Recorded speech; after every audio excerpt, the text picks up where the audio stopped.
여러분 정말 반갑습니다. 세상에 빛이 될 여러분을 진심으로 응원합니다. 2021 9학년도 3월 전국연합학력평가 고3 수학 나영의 해설 강의를 맡은 정중영입니다. 대망의 피날레입니다. 3부 강의의 막을 이제 한번 올려보도록 하죠. 앞선 객관식 문제 21문항을 2시간 120분에 걸쳐서 꼼꼼하게 개념과 함께 살펴보았습니다. 여러분들이 지금 공부하면서 가져야 되는 생각은 최소한 수학2에 발목 잡히지는 않겠다. 이번에 틀렸던 문제들 다음번에는 반드시 맞추어 내겠다라는 각오로 한 시간 해주셨으면 좋겠습니다. 사실 이 수학 시험도요, 이 약간 인생이랑 비슷한 게 지난 시간 막바지에 쫙 난이도가 올라가고 어려운 문제들을 겪었지만 이번 시간은 다시 쉬운 문제들부터 시작입니다. 올라갈 때가 있고 내려갈 때가 있고 올라갈 때가 있고 내려갈 때가 있고 그런 것 같아요. 그래서 혹시라도 객관식 문제를 풀다가 조금 막히면요, 뒤에 단답형 문항들 중에서도 쉬운 문제들이 많으니까 단답형 문제 풀면서 조금 머리를 식히고 힐링하고 다시 내가 못 풀었던 문제들 살펴보는 건 어떨까라는 생각을 합니다. 이제 22번부터 여러분들과 3부에서 함께 할 텐데요. 저는 지난 시간에도 이야기했지만 이게 모든 친구들에게 킬러 문제가 다 중요한 것만은 아니거든요.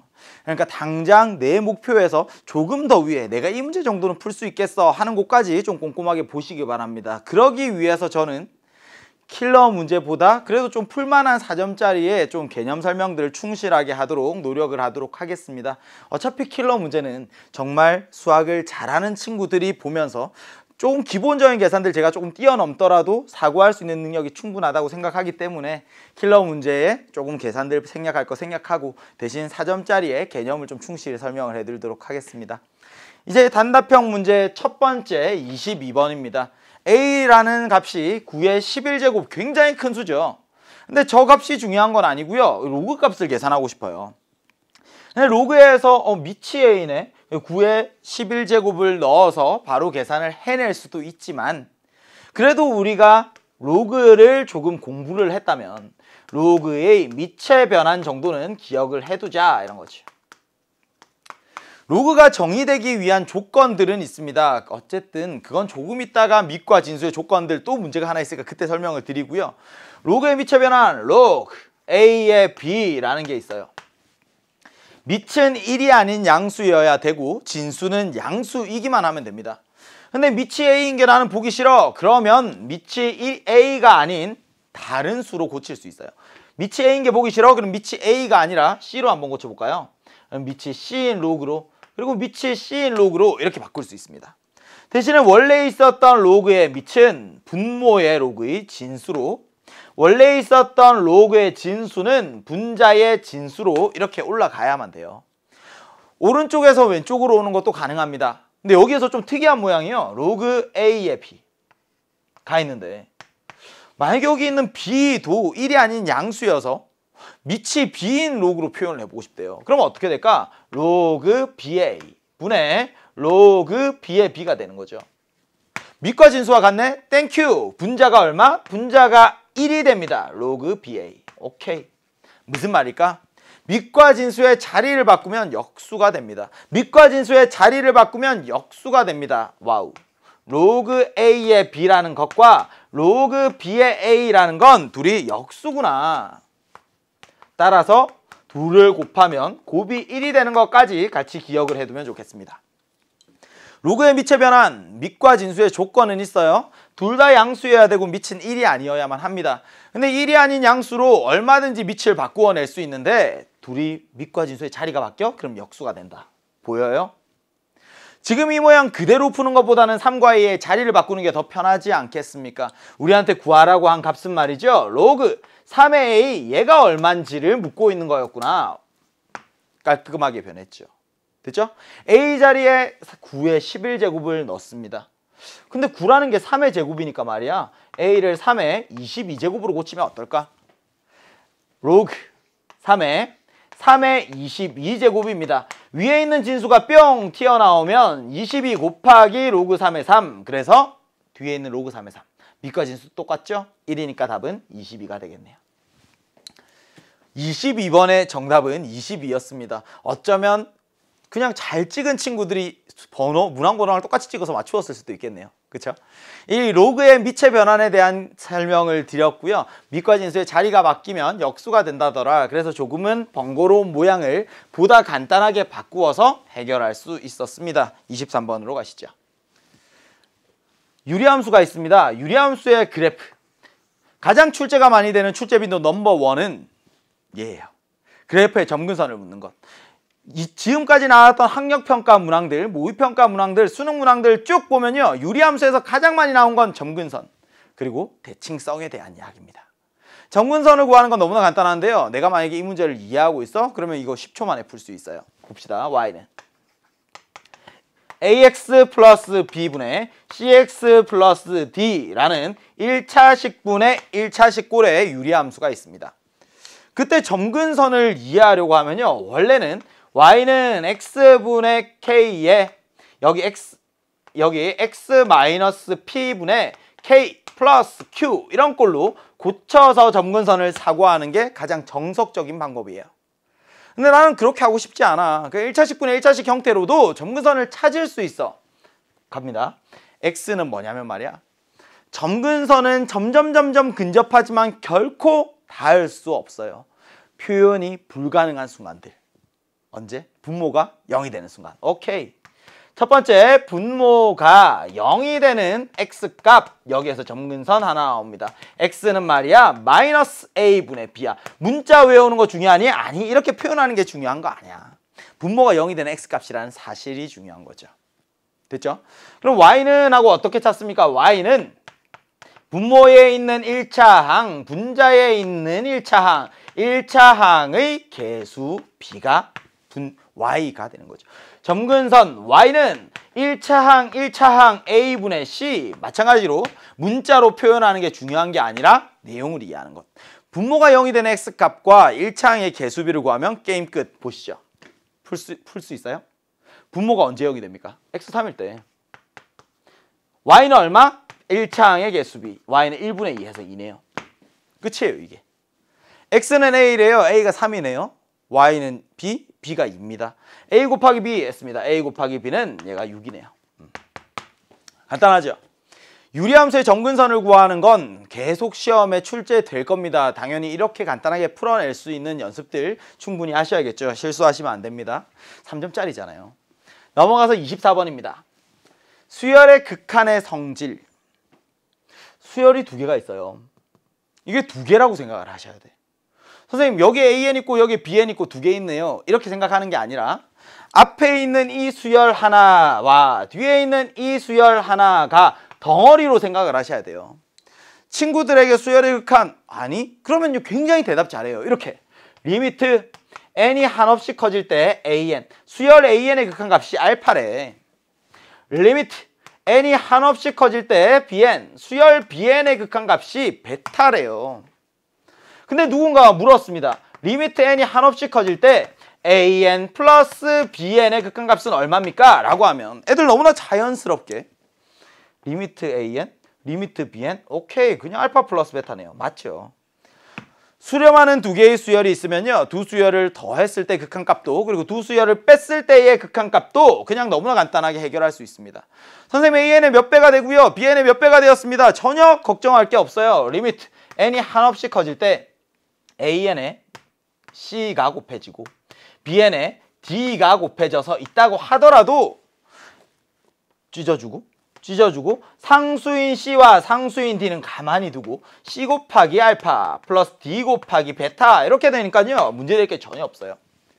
근데 혹시라도 24번을 풀어내지 못한 이유는 뭘까라고 하면 얘가 하나의 덩어리고 얘가 하나의 덩어리인데 그걸 이해를 못한 거죠.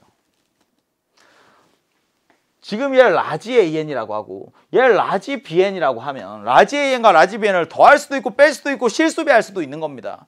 그럼 뭘 할 수 있어요? 둘을 더해볼까요? 리미트 n이 한없이 커집니다.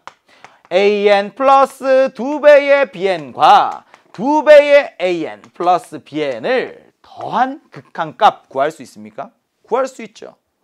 9와 99, 90, 그래서 99. 근데 안에 있는 애를 보니까 말이야, 얘의 정체가 뭐니? AN이 3개가 있어요.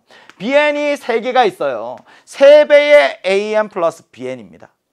아, 3을 뽑아내도 되겠네요. 리미트 n이 한없이 커질 때 an 플러스 bn 얘 극한값이 99예요. 그럼 우리가 구하고 싶었던 얘는 얼마일까? 3에다가 무엇을 곱해야 99가 되니? 라고 묻는 거니까 당연히 답은 33이야. 이렇게 깔끔하게 해결할 수가 있는 거죠. 되겠습니까? 아래에 있는 수열 an의 극한값, 수열 bn의 극한값 더하고 빼고 실수배 잘 알아요. 여러분들한테 이거 물어보면요. 대부분의 친구들이 다 압니다. 그런데 얘가 한 덩어리고 얘가 한 덩어리야. 그렇게 큰 시각으로 문제를 바라보셔야 됩니다. 됐죠? 25번으로 갑니다. 귀납적으로 정의된 수열. 귀납적이란 단어 잘 와닿지 않을 겁니다. 그런데 우리가 수열을 바라보는 사고 이렇게 만드셔야 돼요. 제가 수능 개념 수능 특강에서 계속 강조했습니다. 수열에서는 나올 수 있는 게 딱 세 가지밖에 없어. 등차 수열, 아니면 등비 수열, 아니면 차례대로 숫자들을 나열하는 것. n에 1 넣고 n에 2 넣고 n에 3 넣고 n에 4 넣고 차례대로 숫자들을 나열하고 가다 보면 분명히 그 안에서 규칙이 있을 거야. 수열이 28번에 나오고 29번에 나오도요. 그냥 등차 수열 아닌지 먼저 확인, 등비 수열 아닌지 확인. 만약에 등차 수열, 등비 수열 아니야? 그러면 차례대로 숫자들을 나열하고 관찰하고 규칙을 찾자. 그게 전부입니다. 수열은 숫자들을 나열하는 거거든요. 문자로 접근하고 공식을 외우고 이런 거 아니거든요. 그럼 그냥 나열해보면 이런 정도는 그냥 간단하게 나옵니다. 제1항이 있고요. 제2항이 있고 제3항이 있고 제4항이 있습니다. 이거 못 푸셨으면 반성하셔야 돼요. 첫째 항이 4인 수열입니다. 얘가 4에서 시작. 항의 번호는 숫자가 작을수록 앞에 항, 숫자가 클수록 뒤에 항이에요. 얘가 이야기하는 건 뭘까? n이 있고 n 플러스 1이 있고 n 플러스 2가 있네. 얘가 제일 크죠? 얘가 뒤에 있는 항이에요.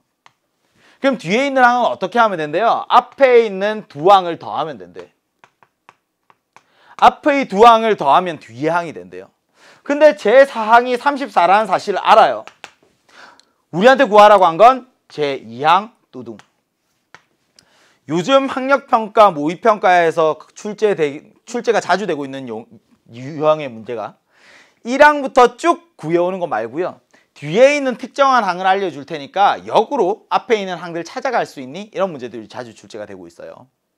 제2항의 값을 몰라? 그럼 얘를 만약 K라고 할까요? 그럼 끝났습니다. 둘을 더하면 다음 항 4 플러스 K. 둘을 더하면 다음 항 4 플러스 2K. 얘가 34라는 이야기니까. 그치? K는 얼마? 15네요. 귀납적으로 정의된 수열이라는 건 이래요. 다시 정리할게요. 이웃한 항들 사이에 관계가 주어져 있어요. 등차 수열인지 등비 수열인지 확인해보고 등차 등비가 아니면 숫자들을 나열하고 관찰하고 규칙을 찾자. 끝. 이제 25번 단답형의 마지막 3점짜리 문제까지 풀어봤고요. 4점짜리 문제입니다.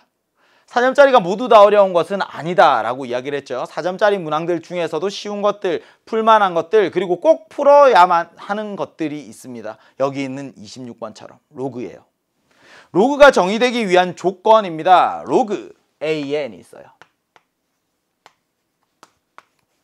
로그라는 건 기본적으로 그냥 A와 N에 아무 숫자나 넣는다고 다 성립하는 건 아니고요. 제가 앞선 로그의 문제들 나올 때마다 계속 말씀을 드렸습니다. 여기 아래에 적혀있는 A를 뭐라고 해요? 밑.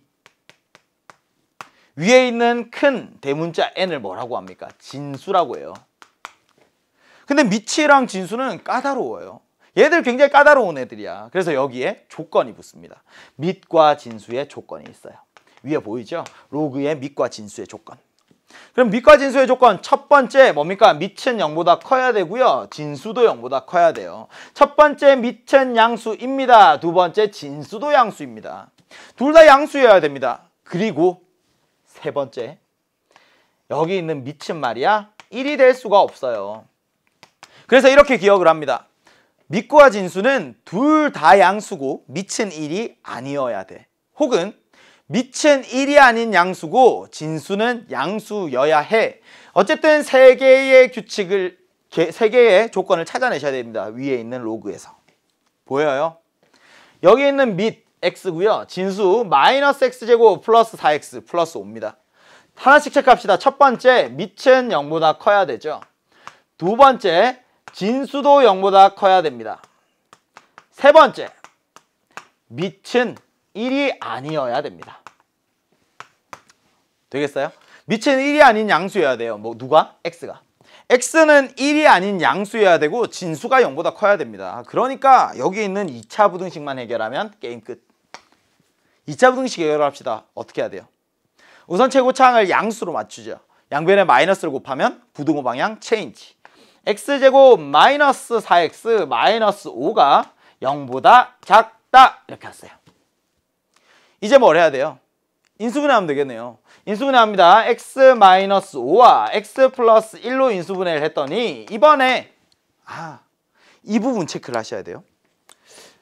2차식이 있었는데 얘를 인수분해를 하고 났더니 0보다 작대요. 선생님 만약에 x의 제곱 마이너스 4x 마이너스 5가 0보다 크다라고 해서 얘가 x 마이너스 5와 x 플러스 1로 인수분해가 되었다면 0보다 작을 때와 0보다 클 때 어떻게 나타납니까? 수직선 등장. 파란색에서 쓴 것도 흰색에서 쓴 것도 우리가 보면 선생님 키가 180보다 커요? 180보다 작아요? 170보다 커요? 170보다 작아요? 라는 건 항상 기준이 있어야 돼요. 누구보다 크다 작다라는 건 170이라는 기준 혹은 180이라는 기준이 있어야 돼. 얘는 기준이 누구예요? 0이야. 그럼 얘가 0보다 작나 0보다 크나 그걸 따지기 전에 언제 0이 되는데 그걸 체크해야 돼. 언제 0이 되니? x가 5일 때. 언제 0이 되니? x가 마이너스 1일 때. 오케이. 여기 마이너스 5와 마이너스 1이네요. 마이너스 1과 플러스 5에서 딱 잘라요. 근데 생각. 뭐보다 작다라고 하면 왠지 이렇게 작다라고 하면 갇혀있는 느낌이잖아요. 사이 범위. 뭐보다 크다라고 하면 쫙 뻗어져 나가는 이런 느낌이에요. 무슨 말이니? 두 근, 얘가 0이 되게 하는 x값의 작다고? 사이. x가 마이너스 1보다 크고 5보다 작습니다. 이렇게 되어야 하고 인수분해했습니다. 근데 얘가 0보다 크대요. 바깥으로 쫙 뻗어나가는 거죠. 두 근의 바깥으로 뻗어나가는 x가 마이너스 1보다 작다 또는 x가 5보다 크다 이렇게 풀어내면 됩니다. 결론. 2차 부등식을 봤어요. 우선은 2차항의 개수를 플러스 양수로 만든다. 인수분해합니다. 그리고 0이 되는 순간이 언제인지를 체크해요. 2차식을 인수분해 한쪽이 0보다 작아? 사이 범위. 두 근의 사이. 0보다 큽니다. 바깥 범위. 되겠죠? 이제 문제는 얘네요. 세 개의 부등식을 동시에 만족해야 됩니다. 1이 아닌 양수여야 되고 마이너스 1과 5 사이에 있어야 됩니다. 두 번째 있는 조건만 짜잔 하고 봤더니 x가 될 수 있는 애가 0, 1, 2, 3, 4, 5개예요. 근데 1번에서 뭐라고 했어요? 0보다 크대. 그러니까 0은 안 되네요. 3번에서 뭐래요? 1은 아니래. 얘를 빼네. 그럼 누가 남습니까? 2, 3, 4. 3개 남네요. 합을 구하세요. 합이 9 이렇게 되겠네요. 로그가 정의되기 위한 밑과 진수의 조건입니다. 부등식을 3개 찾으셔야 되고요. 특히나 2차 부등식이 있는 경우에는 인수분해했을 때 사이 범위와 바깥 범위 정확하게 판단하고 4점 얻어갑시다. 이런 문제가 4점짜리로 나오면 땡큐죠. 그냥 고맙다고 생각하고 절 한번 하고 그냥 맞추셔야 됩니다. 27번입니다. 등비수열의 일반항에 대한 이야기. 모든 항이 전부 다 모든 항이 실수인 등비수열이 있습니다. 제2항과 제3항, 제4항과 제6항. 뭐 할까요? 나열해야죠. 나열합시다. 제1항, 제2항, 제3항, 제4항, 제5항, 제6항. 처음에는 제가 계속 적고 있지만 여러분들 좀 익숙해지면요. 이게 머릿속으로 될 거예요. 근데 계속 적어보는 연습들이 중요합니다. 그렇게 머릿속에 그려가셔야 돼요. 내가 노베이스 상태에서 머릿속에 백지 상태에서 스케치해 나간다라고 생각을 하시고 하나씩 하나씩 지금부터 만들어 가시면 됩니다. 됐죠? 지금 제 1항이 몰라요. A라고 할게요. A1의 값 A라고 하자. 제 2항 모릅니다. 근데 공비를 R이라고 할게. R 곱하면 뒤의 항, R 곱하면 뒤의 항 이렇게 되니까 제2항 AR, 제3항 AR의 제곱, 제4항 AR의 세제곱, AR의 4제곱, AR의 5제곱까지 끝. 다 나열했습니다. 뭐래요? 제3항이랑 제2항이랑 더하면 합이 1이래요. 여기 있는 얘 둘. 첫 번째 AR 있으니까 AR 뽑아낼까요? 그럼 여기 R 플러스 1. 이 정도 할 수 있죠? AR 플러스 AR의 제곱, AR을 뽑아내면 R 하나 남고 1. 오케이. 두 번째 이번엔 6항에서 4항을 빼랍니다. 아, 여기 있는 6항에서 여기 있는 4항을 뺄까? 그럼 원래는 모양이 이렇네요. AR의 5제곱 빼기 AR의 3제곱이 되는데 또 공통으로 있는 거 보여요? 누구? A와 R의 세제곱. 오케이. AR의 세제곱 뽑아내면 R의 제곱 빼기 1. 얘가 바로 18 됐죠. 이 둘을 연립을 해서 A와 R을 구할 거예요. 가능할까? 가능하겠죠. 모르는 문자가 2개, 당연히 식도 2개. 그런데 이걸 어떻게 해야 좀 깔끔하게 계산할 수 있을까? 그렇다면 공통인 모양들을 찾아내는 게 좋지 않을까? 여기 있는 애를 딱 봤더니 AR이 있네? 여기에도 AR이 있는데. 그럼 R 플러스 1 여기에 있나? 보여요? AR의 세제곱에 R 플러스 1, R 마이너스 1 이렇게 인수분해까지 하고 나면 위에 있는 모양을 보고 AR과 R 플러스 1 얘를 전체로 1로 바꿔버리는 거죠. 그럼 누가 남습니까? 1 곱하기 R 제곱 곱하기 R 마이너스 1 얘가 남네요. R에 대한 몇 차 방정식? 3차 방정식. 왼쪽 좌변 3R 제곱 마이너스 R 제곱이었고요. 오른쪽은 18이니까 넘기면 마이너스 18은 0까지 왔습니다. 3차 방정식을 풀고 싶어요. 어떻게 해야 됩니까? 뭘 해야 돼요? 근해 공식 없죠? 그럼 어떻게 해야 돼? 인수분해를 해야 돼요. 인수분해를 하려면 대입해서 0이 되는 값을 찾자. 그리고 조립제법을 쓰자. 맞아요. 대입해서 0이 되는 값을 찾으면 뭘 할 수 있는데 지난 시간에 제가 설명했습니다. 근을 알면 인수분해 할 수 있어. 근을 알면 인수분해된 형태를 알 수 있어. 인수를 구할 수 있어. 그게 바로 인수정리야. 대입해서 0이 되는 값을 찾습니다. 지금 요령 없어요. 아래에다가 1 넣어볼까? 안 되네. 마이너스 1 넣어도 안 되죠. 앞에 있는 여기에서 18이 나와야 되니까. 2가 들어가도 마이너스 2가 들어가도 안 되지. 3이 들어가면 되는 거 보여요? R이 3이면 그때는 27 빼기 9, 여기에 18을 빼니까 제로. 오케이, 빙고. 3을 넣으면 0이 되는구나. 무슨 말? R-3이라는 인수가 있구나. R-3이라는 인수가 있을 거예요. 분명히 인수분해하면. 근데 그걸 나는 조립제법을 통해서 해결하고 싶어요. 3차의 개수 1, 2차의 개수 마이너스 1, 1차는 없으니까 실수하지 말고 0, 마이너스 18까지 쓰고 여기에 3. 처음에 그냥 내려옵니다. 1 내려오고요. 곱해서 올라가고 2를 더하고 곱해서 올라가고 내려오고 곱해서 올라가고 제로. 짜잔. R-3으로 나누었더니 지금 밑에 몫이 나오고 나머지가 0인 거예요. 몫이 뭐야? R제곱이 하나, 그리고 R이 2개, 그리고 상수 6. 오케이. R-3과 R제곱 마이너스 2R 플러스 6으로 얘가 인수분해가 됩니다. 3학년이 이런 거 못하면 안 되는데 그래도 지금 이 부분을 만약에 몰라서 틀렸다면 다시 이 부분을 복귀하면서 기본입니다. 3차 방정식으로 인수분해하는 거 대입해서 0이 되는 값을 찾자. 조립제법을 쓰자. 그러면 2차로 다운시킬 수 있을 테니까. R을 구하고 싶어요. 여기 R.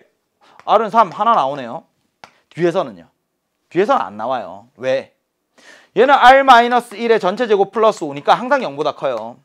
혹은 판별식을 쓰면 B제곱 마이너스 4AC 하면 판별식이 0보다 작으니까 얘가 0이 될 수는 없어요. 항상 0보다 큽니다. 실근이 없다는 이야기니까. 그쵸? 내가 수학적인 감각이 좀 있다 그러면요.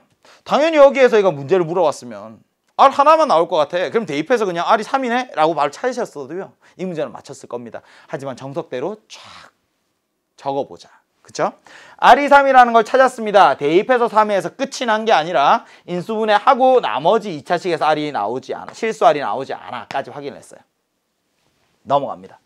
R이 3인 걸 이제 아니까 말이야. 왼쪽에 주어져 있는 조건에서 여기 R 자리에 3을 넣으면 되는 거죠. 3, 4, A, 12A가 1이구나. 따라서 A는 얼마? 12분의 1이라는 걸 찾았습니다. 우리가 궁금한 건 얘가 지금 A거든요. 제1항을 A라고 했으니까 A분의 1 역수 구하고 싶은 거죠. 둘 뒤집으면 답이 12가 되는 거네요. 여기 있는 것 이해할 수 있어요?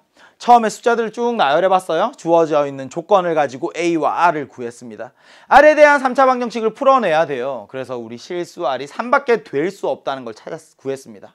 R이 3이라는 걸 알면 대입해서 여기에서 A 값을 구하고 역수치하면 게임 끝. 와, 이제 우리 28번, 29번, 30번 딱 3문제 남았어요. 기운을 내고 마지막까지 좀 힘차게 달려보도록 합시다. 이제 마지막 뒤에서 세 번째 문제 28번입니다. 전체 집합 U는 또 집합 문제네요.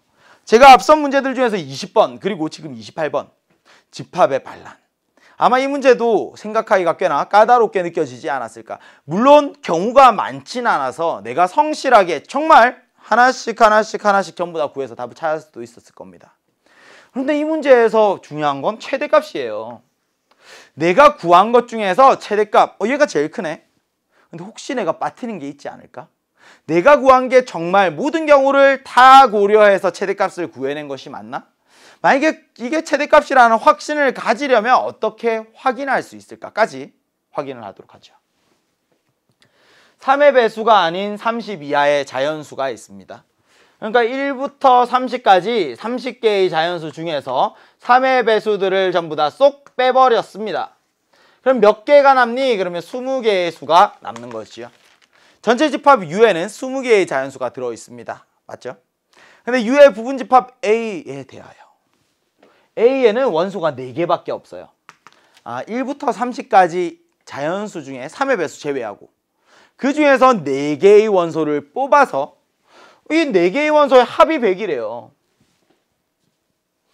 합이 100이 되는 쌍이 여러 개 있나 보네. 그쵸? 근데 그 중에서 제일 작은 애를 수직선에 한번 나타내 볼까요? 여기 제일 작은 애를 x1 그리고 x2 그리고 x3 x4 이렇게 대소관계가 있다면 뭐라고 했어요? x4 빼기 x3 뒤에 거에서 앞에 걸 뺀 이 차와 그 다음에 x2 빼기 x1 뒤에서 앞에 걸 뺀 이 차의 둘의 합을 구하는 거네요. 합의 최대값. 무슨 말인지 이해돼요? 전체 집합 U 안에서 4개의 숫자를 뽑아서 합이 100이 되는 순서쌍을 생각을 합니다. 근데 그 중에서 숫자들을 쭉 나열하니까 얘들의 차, 얘들의 차, 그 차의 합이 최대가 되는 경우를 찾자. 여러 개 있나 봐요. 제가 이 문제를 처음 보고요. 그냥 수직선에 쭉 그렸습니다. 별로 없을 것 같더라고요. 왜 그런 생각을 했냐면 여기에서 3의 배수들을 전부 다 빼라고 했고요. 그리고 4개의 숫자를 더했더니 100이라고 했거든요. 근데 기본적으로 이런 생각들을 할 수 있거든. 그냥 이런 게 중요한 거예요. 내가 답지의 해설지를 보고 이해하는 것. 아니면 내가 직접 풀어낸 것 이거 말고 선생님이 뭐 풀어내든 못 풀어내든 어떻게 이 문제를 처음에 사고했을까. 그런 것들 좀 눈여겨보세요. 4개를 더해서 100이 됐대요. 그럼 4개의 숫자의 평균은 25인 거거든요. 되게 작은 숫자들 가지고 만들 수 있는 게 아니거든요. 여기에 25가 있어요. 그리고 여기에 26이 있고 여기 27이 있고 여기 28이 있고 여기 29가 있어요. 30 쭉 이렇게 오른쪽은 여기가 끝입니다. 그죠?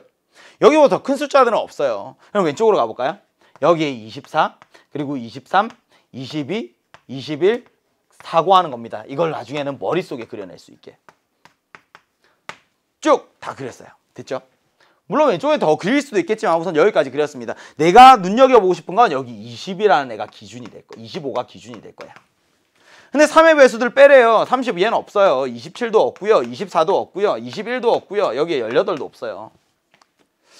그러면 우리가 어떤 숫자들을 가지고 더해내야 합이 100을 만들어낼 수 있을까? 만약에 25보다 작은 숫자들 4개를 더해서는요. 100을 만들 수가 없을 거예요. 25보다 큰 숫자가 분명히 있긴 있어야 돼. 25보다 큰 수가 분명히 있긴 있어야 돼. 그쵸?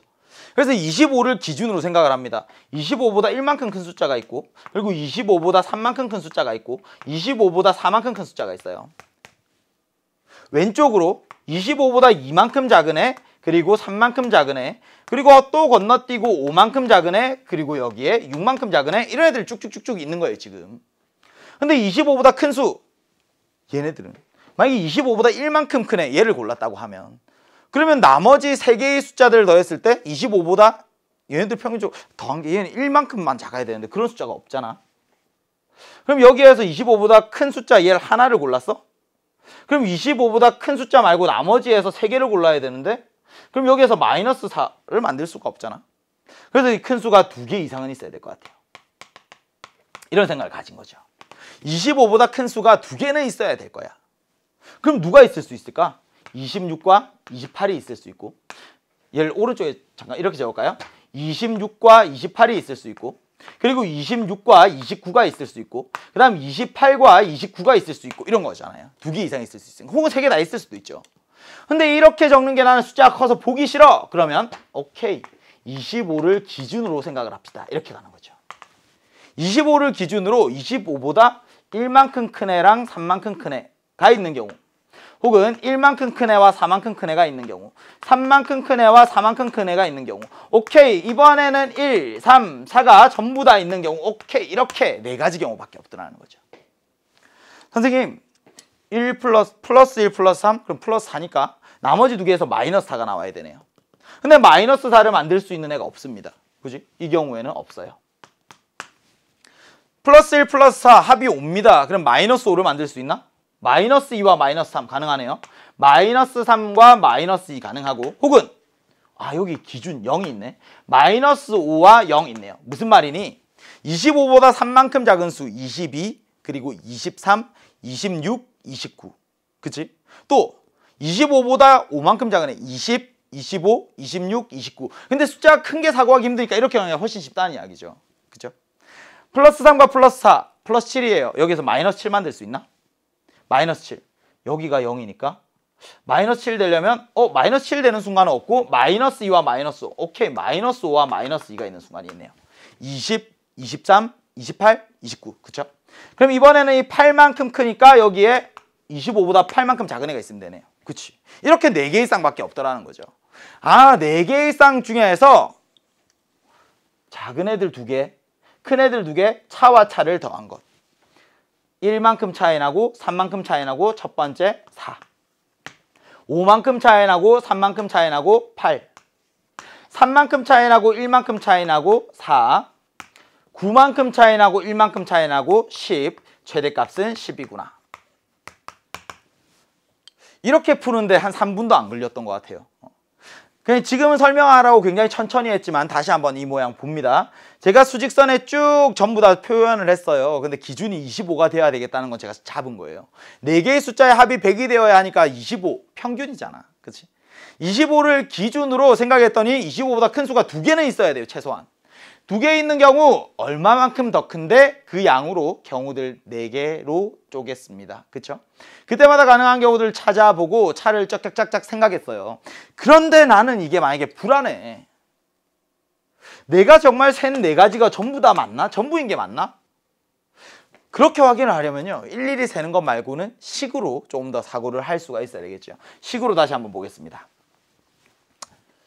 왼쪽으로 가서요, 이제는 식을 살펴봅니다. 작은 수부터 x1, x2, x3, x4라고 했어요. 첫 번째 조건 x1 더하기 x2 더하기 x3 더하기 x4. 얘가 100이에요. 근데 우리한테 구하라고 한 건 x4 빼기 x3 더하기 x2 빼기 x1, 얘가 얼마일까? 그 최대값을 구하고 싶어요. 근데 분명히 x2에서 x1을 뺐어? 얘 둘을 묶고 생각하고, 얘를 묶고 생각하면 얘도 양수고 얘도 양수네요. 얘를 k라고 할까? 그럼 이 k라는 것의 최대값을 구할 거야. 어떻게 생각할까? 지금 부호가 반대인 게 있어요. 더하면 없어지겠죠. 더하면 x4가 2개, x2가 2개. 2배의 x2 더하기 x4는 말이야, 얘는 100 더하기 k야. 근데 여기 있는 k가 언제 최대일까? 이 최대값, 얘가 최대가 되는 순간이 궁금해요. 그럼 x2와 x4, 얘가 최대가 되면 되는 거네요. 이걸 생각을 하자는 거죠. 선생님, 4개의 숫자를 뽑을 건데 두 번째로 큰 수와 그러니까 두 번째로 큰 수와 그리고 네 번째로 가장 큰 수, 이렇게 두 수가 최대가 되기만 하면 돼요. 그럼 가능한 건 30 빼고 27 빼고 하고 나니까 결국에 여기 있는 얘네들끼리 싸움이네. x2와 x4가 될 수 있는 애들은요, 어차피 최대값을 구하는 거니까 뭐 26과 28 될 수 있고, 혹은 28과 29가 될 수도 있고, 혹은 얘가 26과 28이 될 수도 있겠네요, 이런 거죠. 그러면 여기 사이에 x3가 있어야 되잖아. 여기 x3 27이면 되나? 27은 3이 몇 수니까 처음부터 없어요. 이 경우 안 되는 거죠. 선생님, 여기 사이에 x3 있을 수 있나? 안 되는 거죠. 오케이, 이 경우밖에 안 되네요. x2가 26이고 x4가 28이어야 최대가 됩니다. 그러면 x3는 여기에 여기 제가 잘못 썼네요. 여기가 sorry, 죄송. 여기가 26과 28, 28과 29, 26과 29. 실수할 뻔했네요. 이렇게 되고 나면요, x3가 27이 되면 된다는 이야기죠. 그럼 나머지 x1도 만들어질 겁니다. 결국엔 k의 최대값만 구하는 거니까요, 26과 29 짜잔 들어가고 나면 2 곱하기 55, 얘는 100 플러스 k 되니까 k라는 게 10이라는 걸 찾아낼 수가 있는 거지요. 마지막에 실수했던 부분 다시 한번 확인을 하셔야 됩니다. 제가 잘못 적었었네요, 처음에. 이렇게 우리 28번째 문제도 함께 했습니다. 이제 딱 두 문제가 남아있어요. 29번으로 가도록 하죠. 29번입니다. 자연수 m에 대해서 다음 조건을 만족시키는 모든 자연수 k의 값의 합을 am이라고 하죠. 어떤 값의 합 이런 것들이 많이 나오네요, 오늘. 자연수 조건 있습니다. m도 자연수고 k도 자연수야. 이거 무슨 말인지 이해할 수 있겠어요? 여기 있는 m이 자연수예요. 그리고 여기 있는 k도 자연수입니다. 3 곱하기 2의 m제곱은 첫째 항이 3이고 공비가 2 이상인 자연수인 등비수열의 제 k항이다. 와, 이거 잘 이해가 안 되죠. 무슨 말인지 봐봐. 처음에 A1 제1항이 있어요.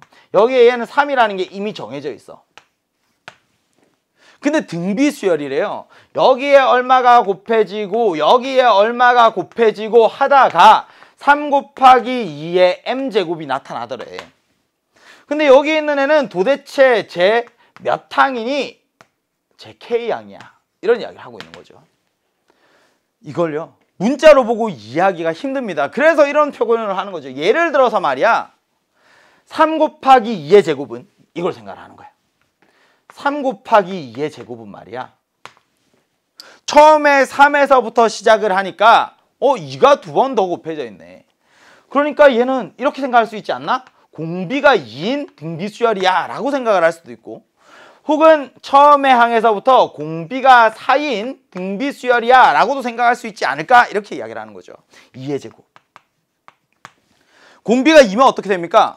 A1, 그럼 A2는 3 곱하기 2, A3가 3 곱하기 2의 제곱. 공비가 2일 때는 말이야, 제3항이 되는 거네요. 근데 공비가 2의 제곱일 때는 한 방에 오니까 얘가 제2항이네요. 가능한 애들 보여요? 얘들 K값 제3항이고 제2항이고 가능한 K의 합을 AM이라고 하자. 그래서 A2라는 건 말이야, 3 더하기 2가 되어서 5라는 값을 가져. 이런 거예요. 이해할 수 있어요? 3에서부터 뭐가 곱해져 있지? 그럼 공비가 될 수 있는 애는 누굴까? 그럼 얘는 도대체 제 몇 항일까를 가능한 경우들을 전부 다 사고해서 뒤에 있는 항의 번호 보이죠? 항의 번호를 더하면 되는 겁니다. 한 번만 더 연습을 해볼까요? A10이 얼마인지 구하고 싶어요. A10. A10이라는 거 어떻게 사고해야 됩니까? 오른쪽으로 오시죠. 제1항이 3입니다. 이렇게.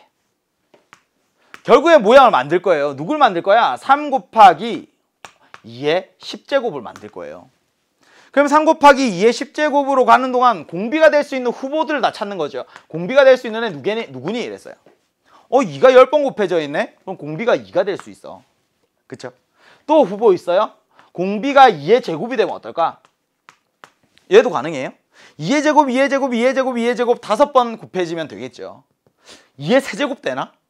2의 세제곱이 곱해지다 보면 2의 10제곱을 만들 수가 없는 거죠. 2의 4제곱은 안 됩니다. 그럼 누가 또 돼요? 공비라는 게 2의 5제곱은 가능해요. 2의 5제곱 한 방, 두 방 지나면 되니까. 그쵸? 마지막 2의 10제곱도 가능하죠. 공비의 후보가 되는 건 이렇게 4가지 경우가 있구나. 만약에 공비가 2면 그때는 제 몇 항이니? 그러면 한 번, 두 번 쭉쭉쭉쭉 10번이 곱해져야 되니까 제 10항 아니죠. 단답형이니까 실수하시면 안 됩니다. 10번 곱해져야 돼, 공비가. 그럼 제 11항. 맞아? 2의 제곱씩 5번 곱해지면 되니까 몇 항? 제 6항. 2의 5제곱 2번 곱해지면 되니까 한 번, 2번 오면 제 3항. 2의 10제곱 한 방에 쭉! 그러면 제 2항. 하나, 둘, 셋, 넷. 얘네들 전부 다 더하면 되는 거죠. 맞습니까? 17에 5를 더하면 얘가 22가 되네요. 그래서 저런 사고들을요, 우선은 큰 그림으로 내가 큰 숫자로 이해하기 힘들면 직접 한번 해보는 거예요.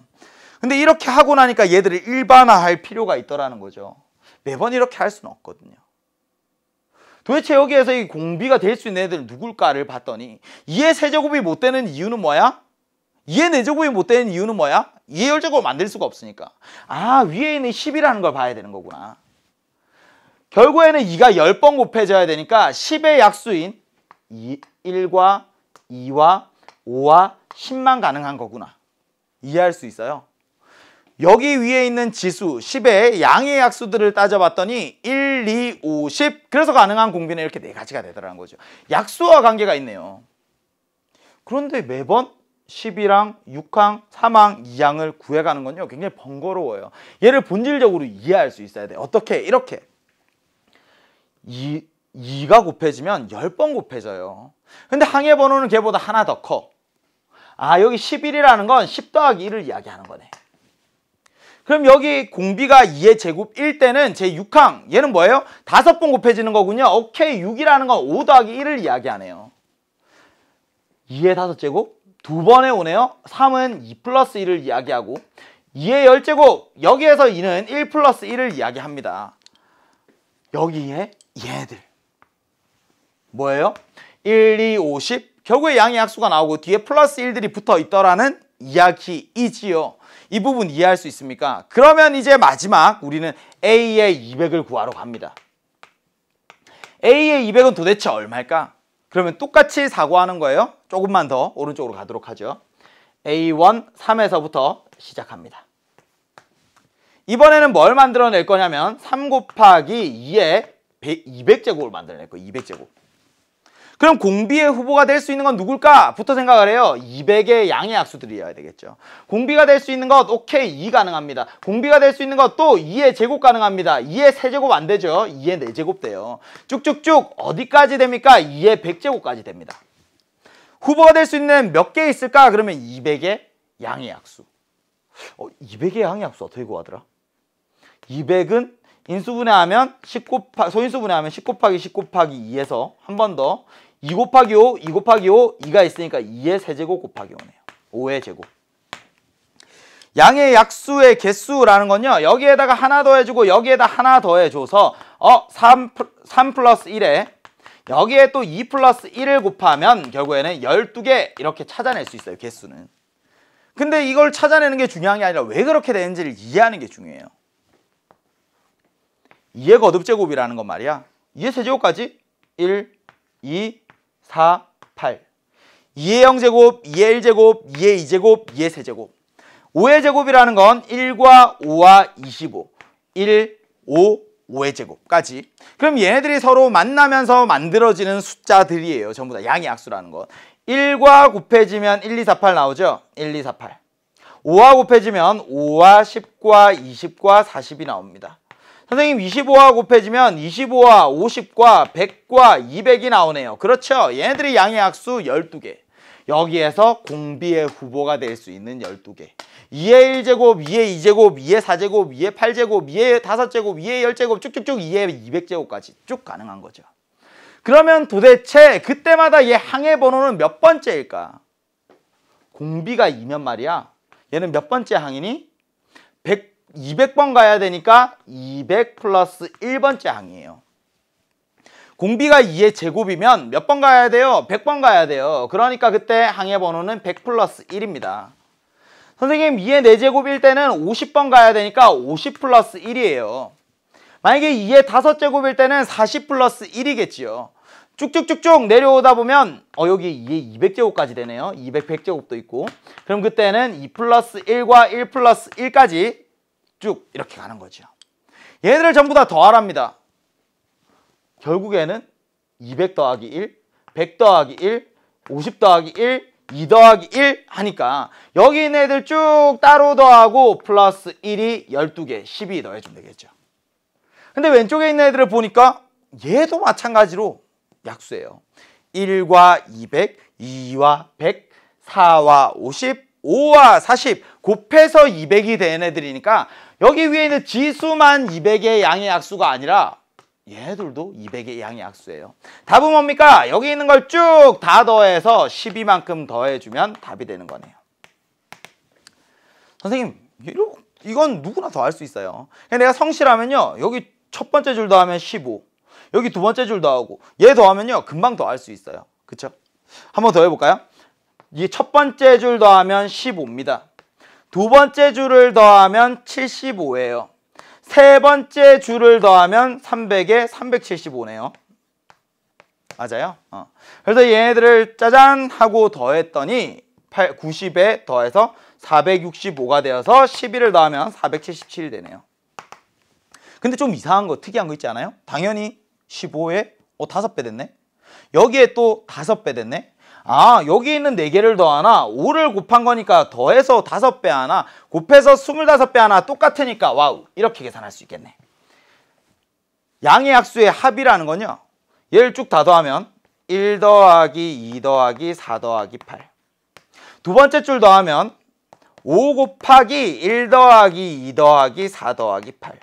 세 번째 줄 더하면 25 곱하기 1 더하기 2 더하기 4 더하기 8이 되니까 얘로 묶어내고 나면 처음부터 얘를 보는 순간 이제는 양의 약수의 합을 구할 수 있어요.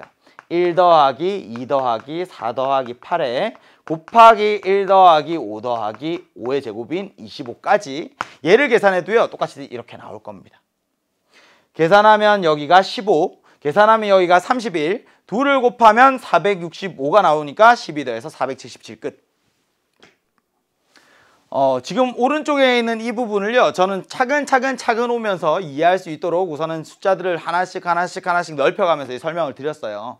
여기에서 3 곱하기 2의 200제곱을 보고 2가 200번 곱해져야 돼? 그럼 공비가 될 수 있는 애들 누굴까? 2의 지수들이 200의 양약수가 되는 쭉 12개만 가능하네. 그때마다 항해 번호들. 그리고 쭉 다 더하면 오케이. 여기에 12 더하는 것과 같구나. 끝. 29번까지 함께 했습니다. 이거 설명하느라고 좀 많이 적어서 그렇지. 사실 여러분들이 이해하고 다시 직접 적어보면요, 금방 푸실 수 있을 거예요. 마지막 대망의 30번입니다. 30번이라 그러면 겁이 나요. 보통 수학 가형에서 30번 같은 경우에도 어려운 시험들은요, 정답률이 1%도 나오지 않습니다.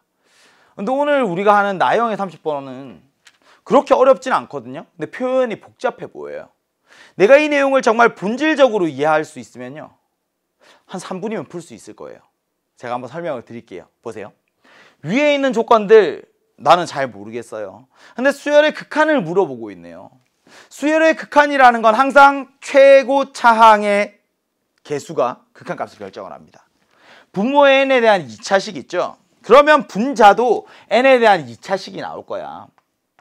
얘도 분명히 n제곱 어쩌고 저쩌고 이런 애가 나올 텐데 n제곱 앞에 붙어있는 개수가 얼마일까? 이것만 찾아내면 사실 게임 끝이에요. 위에서 1차항의 개수 궁금하지 않아. 상수항 궁금하지 않아. 2차항이 분명히 나올 거예요. 그래야지만 극한값이 존재할 테니까. 그러면 몇 n제곱이니 몇 n제곱 이것만 구해낸다는 생각을 가지고 만약에 문제를 보면요, 진짜 3분 안에 풀 수 있어요. 빠르면 1분 만에도 풀 수 있습니다. n에 대한 2차식? 한번 생각을 해봅시다. 조건들 읽어갑니다. 정사각형은 한 변의 길이가 1인 정사각형인데 네 꼭지점에서 x좌표, y좌표가 전부 다 정수다라고 이야기를 했어요. 이거랑 쓸모가 있는 조건은 아닌 것 같고요. 이 나라는 조건을 봤어. 나라는 조건, 연립부등식 이 둘을 동시에 만족해야만 합니다. 부등식의 영역에 대한 이야기인데요. 얘 보세요. 왼쪽만. y라는 건 말이야 2분의 1x제곱보다는 크고 x제곱보다는 작아 라고 했어요. 그러니까 이걸 보고 어떤 생각을 해야 되냐면 y는 2분의 1x제곱보다는 위, 그리고 y는 x제곱보다는 아래, 얘에 있는 영역이야 라고 생각을 하는 거야.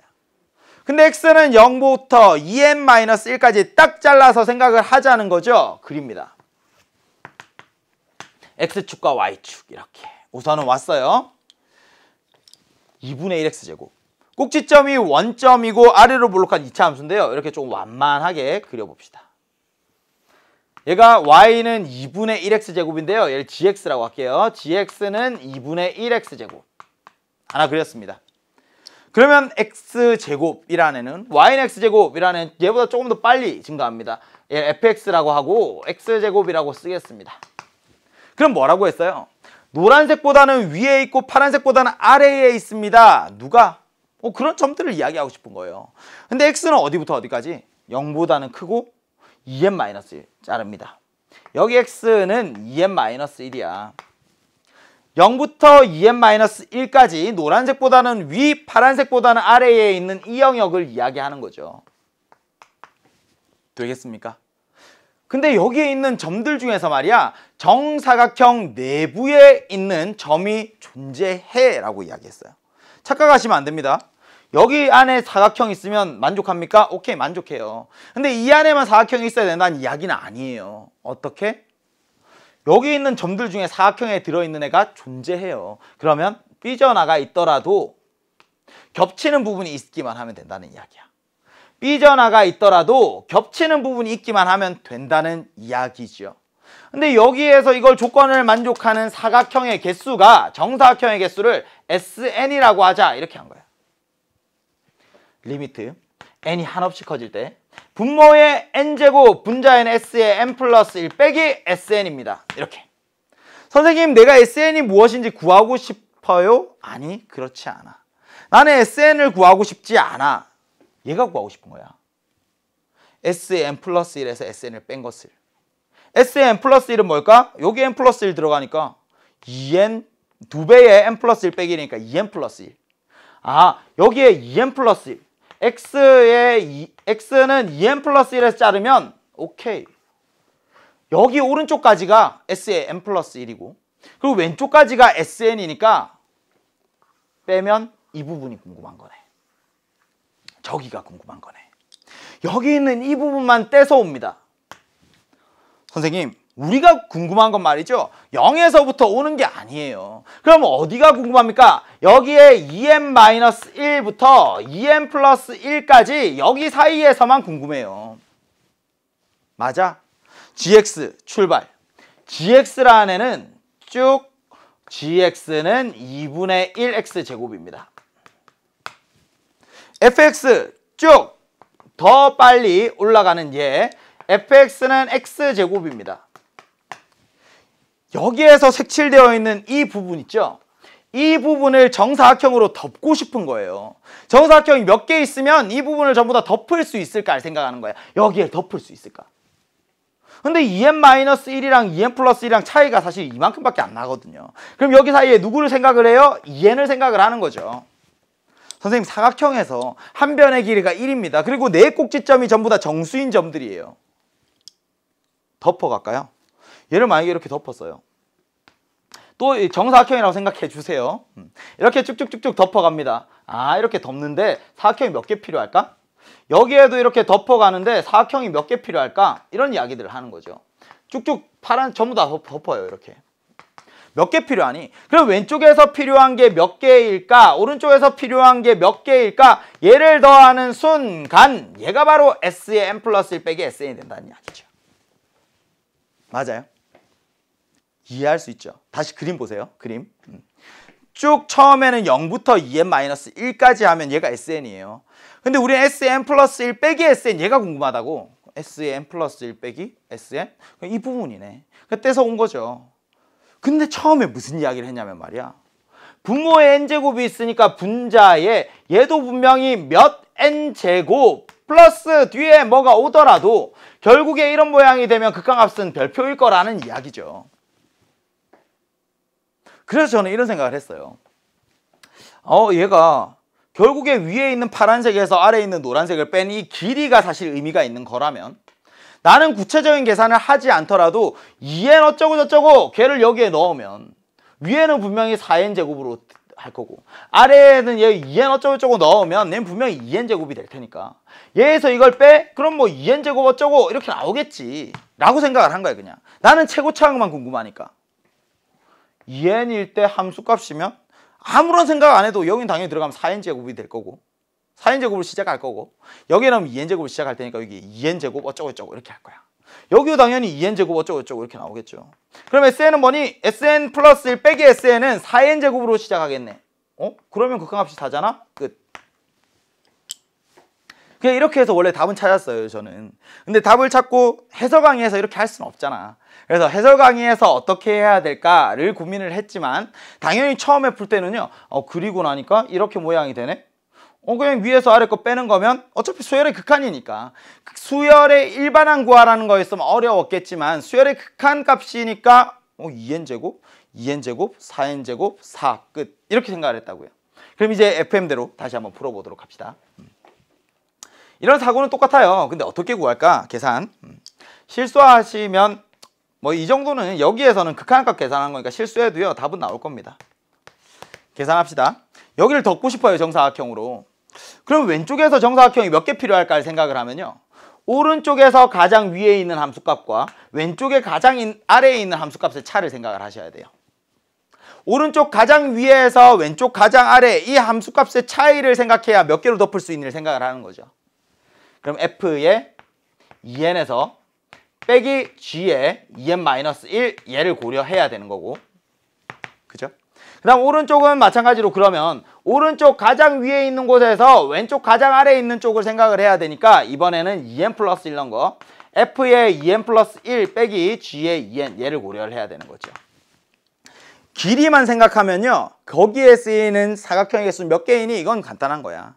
사실 정수부터 정수까지 끝이 난다면 만약에 길이가 10이야? 그럼 사각형이 10개 필요한 거죠. 길이가 15야? 그러면 사각형이 15개 필요한 겁니다. 길이가 n제곱이야? 그러면 사각형이 n제곱개 필요한 거죠. 생각.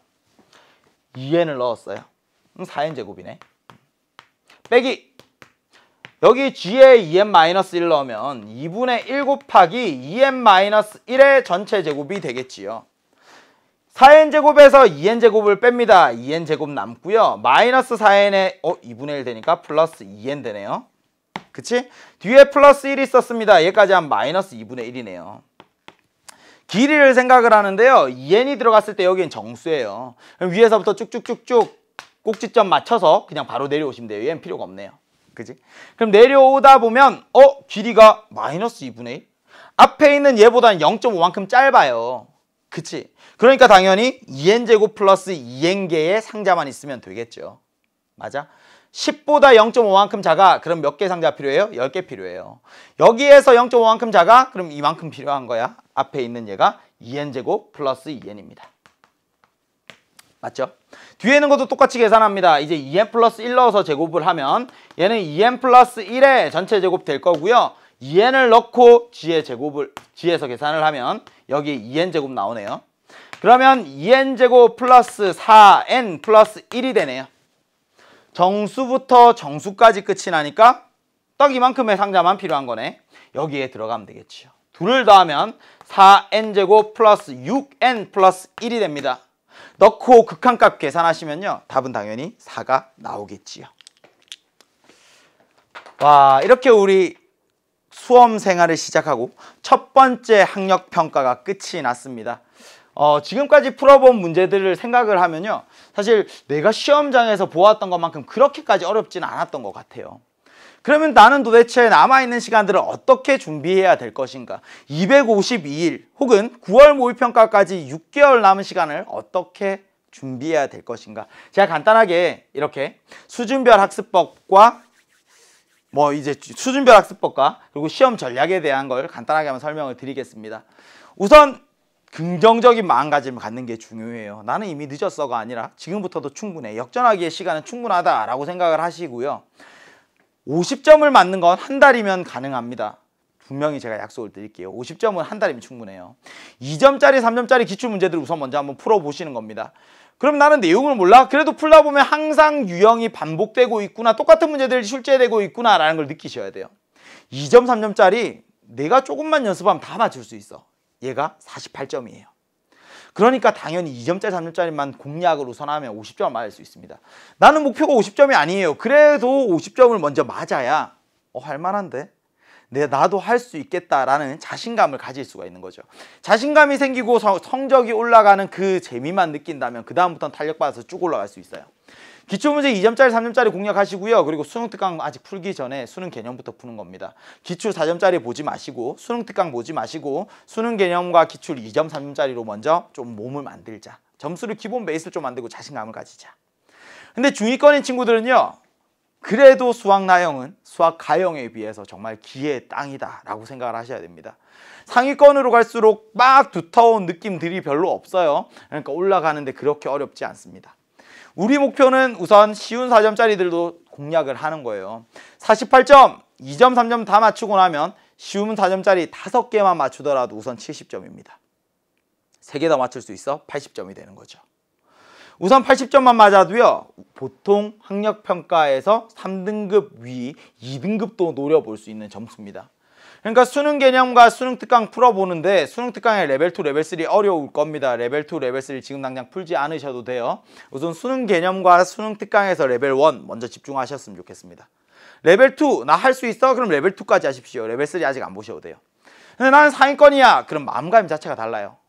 나는 한 번 틀렸던 문제는 절대 틀리지 않아. 반드시 맞춘다는 생각으로 틀린 문제들 오답 정리 제대로 하시고요. 그리고 수능 특강 레벨 3까지 풀고 그리고 기출 문제들까지 풀어간다면 안정적인 1등급 88점 혹은 92점 노려볼 수 있을 겁니다. 근데 시험 현장에서 내 실력을 제대로 발휘하지 못한다면 아무런 의미가 없겠죠.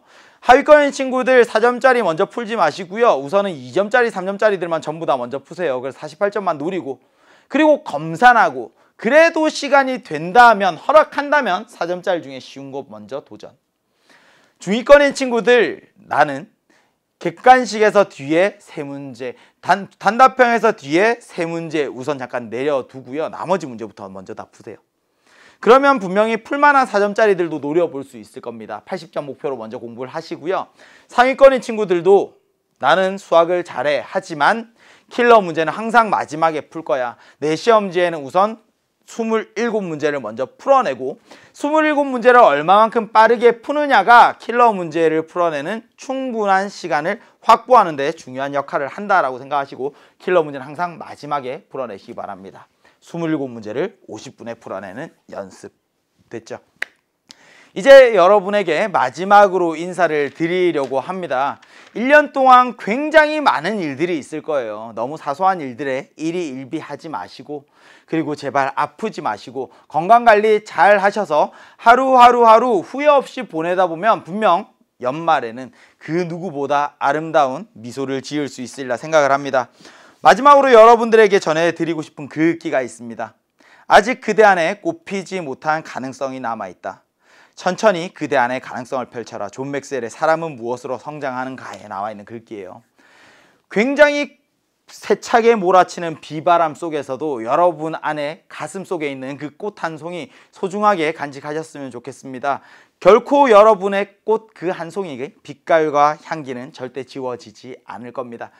다음에 4월 학력평가에서는 훨씬 더 좋은 기분 좋은 표정과 마음으로 만날 수 있기를 기도하고 있겠습니다. 오늘 너무 고생 많으셨고요. 마지막까지 함께 해주셔서 감사드립니다. 수고하셨습니다. 정종영이었습니다.